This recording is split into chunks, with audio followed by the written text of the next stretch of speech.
కాకినాడ, అవును. Hyderabad, Indian team. హ్మ్. ఈ జర్నీ అనేది ఒక్కసారి కళ్ళ ముందు అనుకుంటూ ఉంటే ఎలా హ్మ్. అనిపిస్తుంది బ్రో? అంటే కాకినాడలో పుట్టింది గానీ, పెరిగింది అంతా గూడా after when I turned 8 years నుంచి హైదరాబాద్‌లోనే పెరిగిందెక్కువ.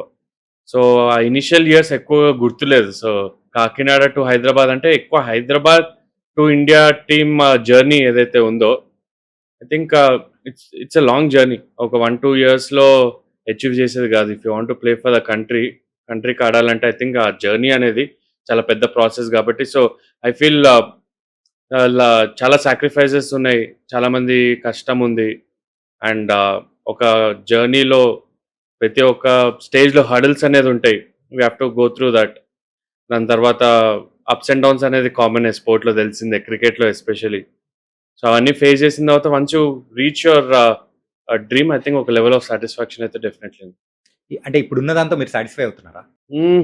సాటిస్ఫాక్షన్ లైఫ్‌లో ఏ హ్యూమన్ బీయింగ్ కైనా ఎప్పుడైనా ఉండదండి. ఎంత సంపాదించినా, ఎంత సాధించినా గూడా ఇంకా సాధించాలి, ఇంకా సంపాదించాలనే ఉంటది.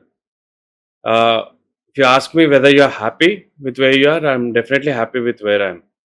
సాటిస్ఫైడ్ అంటే అన్ సాటిస్ఫైడ్ ఇందాక చెప్తున్నట్టు ఆ లెవెల్ ఆఫ్ సాటిస్ఫాక్షన్ రావాలంటే బహుశా మీరింకా హిమాలయస్‌లో కూర్చొని మాంక్ అవ్వాల్సిందేనేమో.